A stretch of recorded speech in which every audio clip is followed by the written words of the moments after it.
के रूप में परम आदरणीय श्री श्याम रजक जी आए हैं। आपका युवा मंडल की ओर से हम हार्दिक अभिनंदन करते हैं। आपकी विशेषता रही कि जब भी जिस भी रूप में हम लोग आपके पास गए हैं, आपने हमेशा विशेषकर गायत्री परिवार के लिए आप खड़े मिले हैं, सहयोग देने के लिए मिले हैं और आपका के सौजन्य से कई बड़े बड़े कार्यक्रम को हम लोगों ने संपन्न किया है। सर, ये जो यहाँ हमारे विभिन्न भाई बैठे हैं, एक मिनी बिहार है। बिहार के विभिन्न ज़िले के ये भाई बैठे हैं, लगभग हर ज़िले से भाई यहाँ बैठे हैं। तो हम लोग हमेशा इस बात की चर्चा करते हैं, हम लोग ये चाहते हैं कि हम लोगों के लिए जो आगे आ रहे हैं, भगवान से हम लोगों को भी ये प्रार्थना करना है कि आप इसी तरह हमेशा अपने उस मुकाम तक पहुँचते रहें जहाँ हम लोग लगातार आपसे अपना सहयोग लेते रहें। ये भगवान से हम लोग प्रार्थना करते हैं और हम युवा मंडल की ओर से शुभकामना है कि आप निश्चित रूप से अपने उस स्थान को प्राप्त करते रहें। और आज हम सभी के लिए आप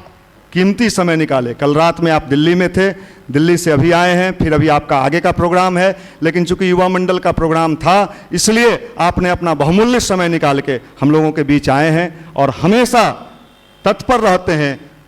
काम के लिए, अभियान के लिए। और जब भी गायत्री परिवार का निमंत्रण आपके पास जाता है, आप सदैव हमारे बीच आते हैं। तो हम एक विशेष रूप से आज आदरणीय कलाम साहब का हम लोग एक पुष्पांजलि समारोह भी रखे हैं। तो कलाम साहब को पुष्पांजलि अर्पित करने के बाद हम लोग निवेदन करेंगे, फिर आगे की कार्रवाई पुष्पांजलि आदरणीय कलाम साहब को।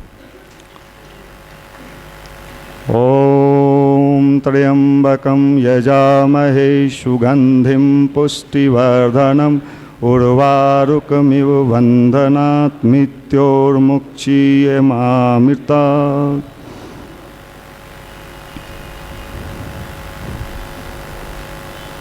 अभी पिछले दिन जो हम लोगों का कार्यक्रम हुआ, उसके बाद लगातार युवा मंडल की गतिविधि बिहार के विभिन्न जिलों में, अभी हम लगातार मधेपुरा, सहरसा, सुपौल, तमाम ज़िले में, खगड़िया, इन जगहों पर जो युवाओं का कार्यक्रम चला, उसमें लगातार ये संकल्प लिया गया कि हम समाज के उन वर्ग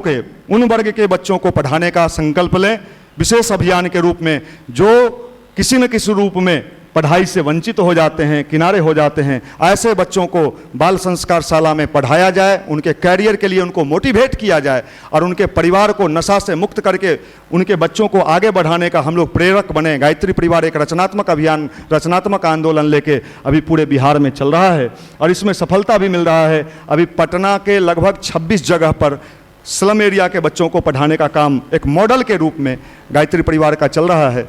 तो ये लगातार हो रहा है और आप हम लोगों के बीच आके हमेशा हम लोगों का एक मनोबल आप बढ़ाते हैं। आपके आने से हम लोगों का एक मनोबल बढ़ता है, एक आत्मबल बढ़ता है कि हम लोगों के लिए भी कोई ऐसे व्यक्ति खड़े हैं, सरकार में खड़े हैं कि हम लोगों को लगातार ये कहते हैं कि आप लोग ये जो अच्छा कार्य कर रहे हो, इसके लिए हम आपके साथ हैं। तो विशेष रूप से हम निवेदन करेंगे अपने भाइयों का टीका, चंदन और माला से हमारे बीच आदरणीय मंत्री जी का स्वागत किया जाए।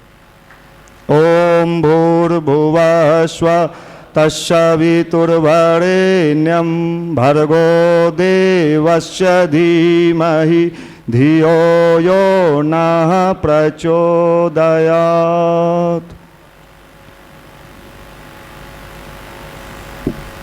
ओम भूर्भुवः स्वः तत्सवितुर्वरेण्यं भर्गो देवस्य धीमहि धियो यो नः प्रचोदयात्। चूँकि आगे आपका कार्यक्रम निश्चित है, पहले से ही हम लोगों को सूचना है, इसलिए ज़्यादा समय हम आपका नहीं लेंगे और आपसे भाव भरा निवेदन करेंगे कि आप आएँ और अपना प्यार और आशीर्वचन हम लोगों को दें। आदरणीय मंत्री जी।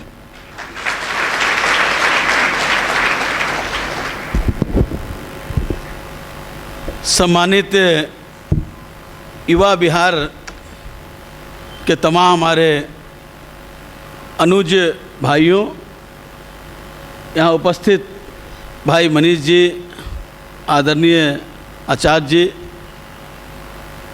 आज हम सब यहाँ पर उपस्थित हैं और आप लोग हर संडे को, रविवार को आप लोग बैठते हैं और राज्य के, समाज के विभिन्न आयामों पर चर्चा करते हैं। मैं सबसे पहले आप सबके प्रति अभिवादन करना चाहता हूँ, अभिनंदन करना चाहता हूँ और भाई मनीष जी के प्रति, गायत्री परिवार के प्रति आभार व्यक्त करना चाहता हूँ कि आप सबने मुझे आदेश दिया और मैं उस आदेश के पालन करने के लिए आपके बीच उपस्थित हुआ हूँ। आज आप सबने इस देश के पूर्व राष्ट्रपति भारत रत्न कलाम साहब को श्रद्धांजलि सभा भी आयोजित करने का काम किया है।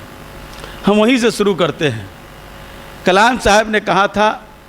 कि रात में तो सपना सब लोग देखते हैं, लेकिन सपना ऐसा देखें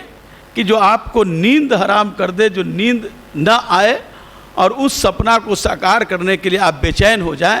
यही कलाम साहब ने कहा था। और आज जो देश की परिस्थिति है, राज्य की परिस्थिति और समाज की परिस्थिति है, इस काल में, इस समय में हम नौजवानों से यही कहना चाहेंगे कि कलाम साहब ने जिस संकल्प की बात कही थी, जिस विवेचना करने का काम किया था, उसको हम सबको दिमाग में, अपने मस्तिष्क में, अपने हृदय में इसको स्वीकार करने का काम करेंगे, तभी राज्य और समाज जिसकी दायित्व हम सब पर हैं, उस दायित्व का निर्वाह करने का काम करेंगे। आज पूरे देश में जो आप देख रहे हैं और गायत्री परिवार की जो मूल भावना रही है हमारी संस्कृति संस्कार की रक्षा और उसको अपने जीवन को अभिभूत करने का, आज कहीं ना कहीं हम जब देख रहे हैं देश के स्तर पर, राज्य के स्तर पर, समाज के स्तर पर, तो हमारी संस्कृति का, हमारे संस्कार का ह्रास हो रहा है। और उस ह्रास को रोकने के लिए या उसको बचाने के लिए हम सब का पूरा रूप से दायित्व बनता है कि हम कैसे उसको रोकें और कैसे आने वाले जो पीढ़ी है और हम सब अपने बीच में जो हमारे पूर्वजों ने हमें संस्कार दिया, हमारी संस्कृति दी, उस संस्कृति का कैसे हम इसकी रक्षा करने का काम कर सकते। और ये जिम्मेदारी आप नौजवानों और विशेषकर गायत्री परिवार के नौजवानों की ज़्यादा दायित्व बनती है। हम अध्ययन कर रहे हैं, लेकिन अध्ययन के साथ साथ उसको हम कैसे अपने जीवन में उतारने का काम करेंगे और इसको कार्य रूप में लाने का काम करेंगे, ये सब आपके ऊपर दायित्व बनता है। आप देख रहे हैं, आपने कहा और हम जानते भी हैं कि समाज के जो सबसे पीछे पैदान पर हैं, जिसकी बात हम अपने इष्ट देव ईश्वर माँ गायत्री के जब हम कथा को पढ़ते हैं, उनके कर्तव्यों को पढ़ते हैं, तो दरिद्र नारायण की बात आती है और जो सबसे पीछे पैदान पर उसकी उन्नति की बात आती है। और जब राष्ट्र का स्वतंत्रता आंदोलन की लड़ाई हो रही थी और लड़ाई के पीछे जो सपना था, चाहे उस समय जितने भी लोग स्वतंत्रता आंदोलन में लोग रहे हों, अध्यात्म के क्षेत्र के भी लोग रहे, राजनीति के क्षेत्र के भी लोग रहे, समाज के सामाजिक आंदोलन के क्षेत्र में रहे, शैक्षणिक क्षेत्र के रहे, सबकी मूल धारणा थी कि जब देश आज़ाद होगा, अंग्रेज़ों से मुक्ति मिलेगी, तो हम समाज में एक समतामूलक समाज स्थापित करेंगे। न कोई भूखा रहेगा, न कोई अशिक्षित रहेगा, न एक दूसरे के बीच धर्म का कोई विवाद होगा, न समाज में एक दूसरे के बीच जाति का विवाद होगा। हम सब भारतीय, हम सब हिंदुस्तानी बन कर के और इस राष्ट्र की उन्नति में हम साकार, उसको उन्नति में हम एक बड़ा सहायक बनने का काम करेंगे। लेकिन देश के 68 साल की आज़ादी के बाद भी हम उस मंजिल तक पहुंच नहीं पाए